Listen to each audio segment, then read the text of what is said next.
Hello student, welcome to Mahato guideline YouTube চ্যানেলে তোমাদের সকলকে জানাই স্বাগত। আজকের ক্লাসে আলোচ্য বিষয় থাকছে ক্লাস 11-এর বাংলা সাবজেক্টের একটি সাজেশান। তো 100% কমন আসতে চলেছে সেরকম কিছু সাজেশান আজকে তোমাদের সাথে আলোচনা করতে চলেছি। তাহলে আর দেরি না করে চলো শুরু করা যাক। তোমাদের যে প্রশ্ন বা উত্তরগুলো আলোচনা করা হয়েছে সেটি হলো নুন কবিতা থেকে।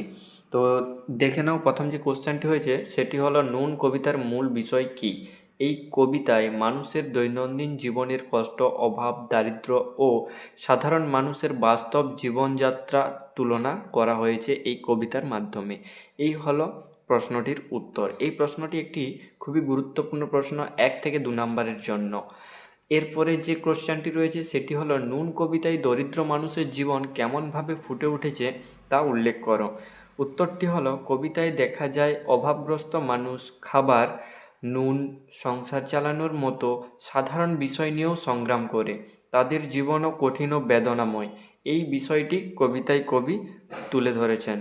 এই হলো 2 নম্বর প্রশ্নের উত্তর। এরপরে যে প্রশ্নটি হতে চলেছে সেটি হলো একটু বড় প্রশ্ন, অর্থাৎ লং কোশ্চেন। অর্থাৎ তোমাদের যে কোশ্চেনগুলো আসতে চলেছে সেই টাইপের কোশ্চেন হলো 1+2, 2+3 এরকম টাইপের কোশ্চেনগুলো হয়ে থাকবে। তার জন্য আমি তোমাদের প্রথমে দুটো শর্ট কোশ্চেন দিলাম এবং এরপরে যেটি রয়েছে সেটি হলো লং কোশ্চেন।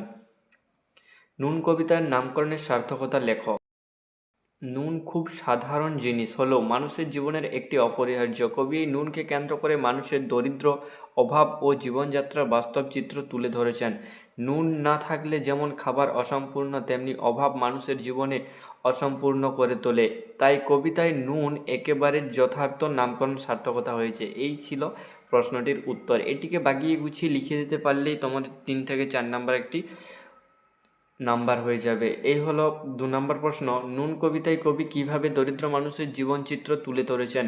যে বিষয়টা 1 নম্বর প্রশ্নতে আমরা উত্তরটিতে জানলাম, ঠিক একই উত্তর এর মধ্যেও রয়েছে। তাহলে আর দেরি না করে কোশ্চেনগুলো যদি পড়তে অসুবিধা হয় অবশ্যই স্ক্রিনশট নিয়ে নিতে পারো। আর প্রথম থেকে ভিডিওটি শেষ পর্যন্ত দেখার জন্য ধন্যবাদ। চ্যানেলে নতুন হয়ে থাকলে চ্যানেলটি সাবস্ক্রাইব করে পাশের বেল আইকনটি অন করে দিও পরবর্তী ভিডিও সবার আগে পাওয়ার জন্য। নতুন ভিডিওর জন্য চ্যানেলটি অবশ্যই সাবস্ক্রাইব করে দিও। ভিডিওটি কাজে লাগলে অবশ্যই একটা লাইক করে দিও। ধন্যবাদ।